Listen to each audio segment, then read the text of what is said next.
Voting in the Democratic Republic of Congo extended into yesterday after general elections that began on Wednesday saw some polling stations not open due to logistical problems. The first results are expected to be announced today. Let's now speak to our correspondent, Chris Ocamringa, who's joining us from Kinshasa. Chris, good morning. Thank you so much for making time for us. I guess there are some celebrations already, considering that the vote counting, or rather that the voting completed yesterday with some of the polling stations that have not were not able to open on the first day of voting, but also taking into consideration that you have expats that were allowed to vote for the first time.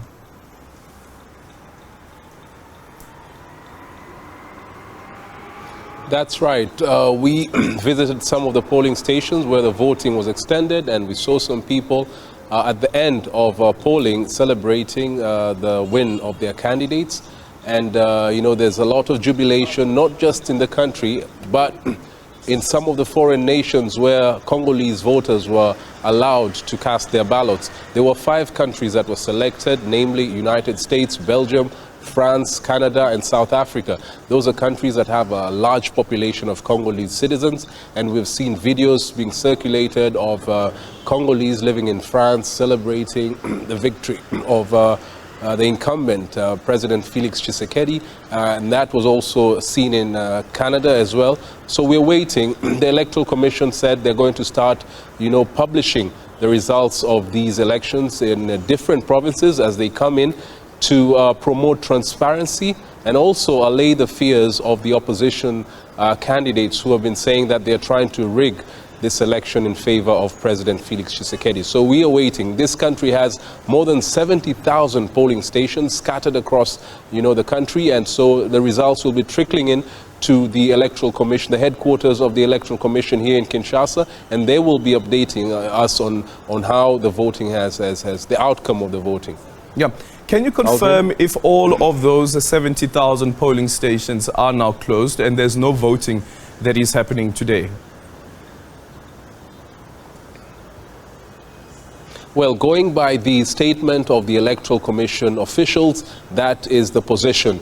All these polling stations have been closed. Voting was extended for only one day, from 5 a.m. Kinshasa time, from 6 a.m. Kinshasa time to 5 p.m. And all of them have closed now, and now the vote counting has started, and they're going to tally them and then give us an update of what's happening. But we also heard from opposition candidates who said that they've rejected the whole extension. They're saying it's illegal. The Congolese constitution clearly states that voting is supposed to be carried out in one day, and so they're saying there's very likely to be a legal challenge to this decision by the Electoral Commission. We also heard from the Vice President of the Electoral Commission saying that this is something that is not new in the DRC. In 2011, there was an election, and there were some major incidents in the southeast of the country where they had to extend voting to the next day. So they're saying this is just something that has been happening before in case something that was unforeseen happens, and it's done to give all Congolese the right, to carry out their vote. This is a very important exercise for the people of this country. Yeah. Aldrin? And have we heard from the president as yet, considering, of course, that he is seeking re-election? No, President Felix Tshisekedi hasn't spoken. We are still very eagerly waiting to hear from him or his people, but that hasn't happened. We've only been hearing from opposition candidates who are crying foul and saying they want fresh elections to be held with a totally different set of electoral officials, something that's very unlikely to happen. Now, before this election happened, about 2 years ago, there was a lack of consensus on the appointment of the head of the DRC's Electoral Commission, Mr. Denis Kadima.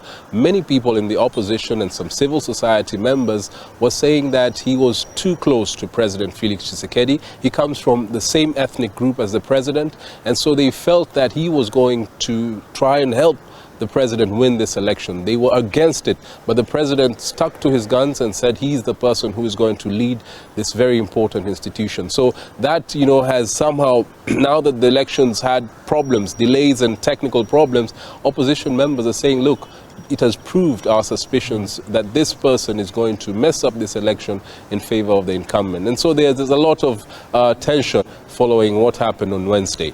Yeah. And finally, from the Electoral Commission side, are they saying that they are on track to make sure that the results are released imminently, but also taking into consideration some of the technical glitches that were reported on voting day? Yes, the Electoral Commission have said that they are going to ensure that the provisional results are released on the 31st of December, as was planned in the electoral calendar. And actually, one of the officials said that the results might be known before that, because they're going to be releasing them by different as they get them from different provinces. So by the time people, December 30th, there will be a clear indication of who is the leader, who is going to be the next president of this country. But that's not going to be final, because there is going to be a process between December 31st and the first week of January, the second week of January, sorry. There is going to be a period for all people who are disputing this election to file cases at the Constitutional Court. So the Constitutional Court is the one that is going to announce who is the winner after they have resolved these cases, and then the Electoral Commission will then announce the final winner of the polls in the DRC. Thank you so much for your time, Chris. Ocamringa there joining us from Kinshasa, where vote counting is now currently underway. And as you heard, that the preliminary results are expected by the 31st of this month.